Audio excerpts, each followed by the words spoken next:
Hello friends, स्वागत है आपका जेके स्टडी आईक्यू में। हम पढ़ा रहे फिजिक्स और आज हम फिजिक्स के लास्ट चैप्टर को पढ़ाएंगे जिसका नाम है न्यूक्लियर फिजिक्स। ठीक है, और इस तरह से पूरा फिजिक्स कंप्लीट हो चुका है और इसके पहले से जितना जो चैप्टर दिया हुआ था हम सब पढ़ा चुके हैं और ये लास्ट चैप्टर है। इसके बाद है मिसलेनियस, जिसको हम पूरे एक क्लास में बताएंगे।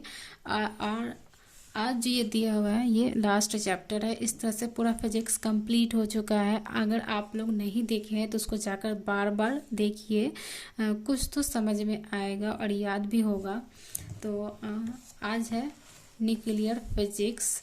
इसमें सबसे पहला सवाल है, नाभिकीय रिएक्टर में भारी जल का प्रयोग क्यों किया जाता है? तो न्यूटन की गति को कम करने के लिए, न्यूट्रॉन की गति को कम करने के लिए। ठीक है। ट्रांस यूरेनियम तत्वों का संश्लेषण किसके द्वारा किया जाता है? तो ग्लेन टी सीबोर्ग के द्वारा। सबसे अधिक ऊर्जा किस प्रकार के विकिरण में होती है? तो एक्स-रे विकिरण में होती है। पॉजिट्रॉन की खोज किसने की थी? तो सी.डी. एंडरसन ने। फास्ट ब्रीडर टेस्ट रिएक्टर में यूरेनियम कार्बाइड एवं प्लूटोनियम कार्बाइड मिश्रित ईंधन का प्रयोग किया जाता है तथा शीतलक के रूप में द्रवित सोडियम का प्रयोग किया जाता है।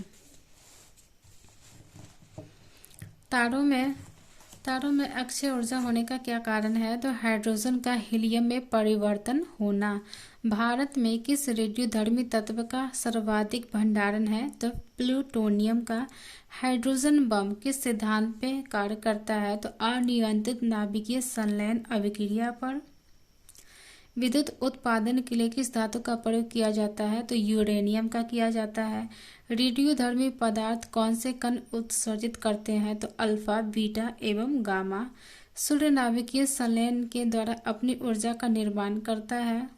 रेडियो सक्रिय तत्वों के उपयोग अधिक उपज देने वाले बीजों के विकास में, खाद्यान्नों के विकिरण प्रसंस्करण में, मांस उत्पादों, फलों एवं सब्जियों के संरक्षण में, कैंसर के उपचार में, भूमिगत पाइपों में रिसाव का पता लगाने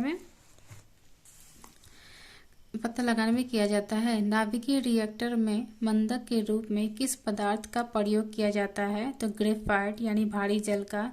मेसॉन की खोज किसने की थी? हिडेकी युकावा ने। ब्रीडर रिएक्टर से क्या तात्पर्य है? तो ऐसा रिएक्टर जो विखंडित होने वाले पदार्थ को विखंडन की मात्रा से अधिक उत्पन्न करता है।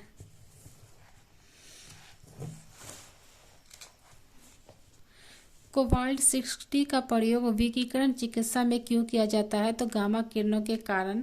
भारत में कौन सा नाभिकीय ईंधन सर्वाधिक पाया जाता है? तो थोरियम। भारत में अणुबम का विकास किसने किया था? तो डॉक्टर राजा रमन्ना ने। परमाणु रिएक्टर का प्रयोग कहाँ किया जाता है? तो आणविक भट्टी में। साइक्लोन को त्वरित करने वाला अणु कौन सा है? प्रोटॉन। कौन सा तत्व परमाणु ईंधन की श्रेणी में नहीं आता है? तो कैडमियम। भारत का प्रथम परमाणु संयंत्र कौन सा है? तारापुर, महाराष्ट्र। परमाणु बम नाभिकीय विखंडन के सिद्धांत पर आधारित है। इसके विपरीत हाइड्रोजन बम नाभिकीय संलयन के सिद्धांत पर आधारित है। भारत का कौन सा परमाणु संयंत्र भूकंपीय पेटी में स्थित है? तो नरौड़ा जो है भूकंपीय पेटी है। उसके बाद बुलंदशहर, उत्तर प्रदेश। वर्ष 1938 में नाभिकीय विखंडन की खोज किसने की थी? तो ऑटोहन एवं फ्रिट्ज स्ट्रासमैन ने। अब यहाँ दिया हुआ भारत में स्थापित प्रमुख परमाणु ऊर्जा केंद्र कब किसका स्थापना हुआ था? वो है, अभी तो बहुत चेंज हो गया। तारापुर रावण भाटा कहाँ है? राजस्थान में है। तारापुर कहाँ है? महाराष्ट्र में। रावण भाटा राजस्थान। कोटा में। कलपक्कम तमिलनाडु। नरौड़ा उत्तर प्रदेश।